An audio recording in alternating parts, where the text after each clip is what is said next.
کسی ملک پر ایک نیک دل بادشاہ حکومت کرتا تھا۔ وہ معمولی کپڑے کی قباضے پہ تن کرتا تھا۔ ایک دن اس کے ایک درباری نے کہا، حضور، آپ اتنے خزانوں کے مالک ہیں اور اتنی معمولی قباضے پہ تن کرتے ہیں۔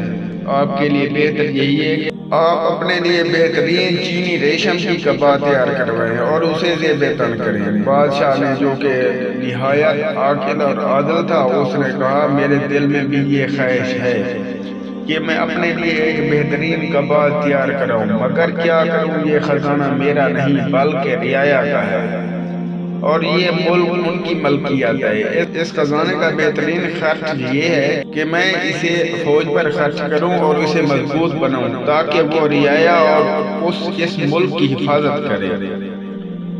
بادشاہ دہقان سے مالیہ یعنی ٹیکس اس لیے وصول کرتا ہے اسے ظالموں کے شر سے محفوظ رکھے، بلکہ اگر کسی ظالم نے اس کا گدھا چھین لیا ہے تو اس سے مالیہ وصول کرنا انصاف کے خلاف ہے۔ اس کے علاوہ یہ بھی حقیقت ہے کہ جو بادشاہ قیمتی قبائیں زیب تن کرتے ہیں اور عورتوں کی مانند اپنے جسم کو سجاتے ہیں، وہ میدان جنگ میں دشمنوں کا مقابلہ نہیں کر سکتے، اور رعایا بادشاہ کے لیے پھلدار درخت کی مانند ہے کہ اس کی پرورش اور نگہداشت بادشاہ کا فرض اولین ہے۔ اگر وہ اس درخت کی جاڑ پر کلہاڑا چلائے گا تو اس سائے اور پھلوں سے محروم ہو جائے گا۔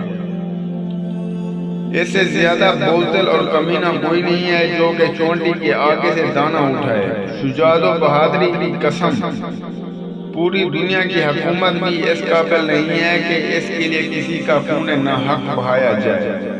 تو دوستو، اس کہانی سے ہمیں یہ سبق ملتا ہے کہ اللہ تعالیٰ نے جن لوگوں کو حکومت سے نوازا ہے اور ان کی اولین ذمہ داری ہے کہ وہ اپنے اس منصب کے صحیح حقوق ادا کریں اور اپنے فرض کو سمجھیں اور اپنی عوام کی تکلیف کا احساس کریں، ان کے دکھوں کا مداوع کریں۔ اپنے آرام و آسائش کو ترجیح دینے والے حکمران اپنی عوام کی خدمت کو اپنا شعار بنائیں، نہ کہ اپنے آسائش کو۔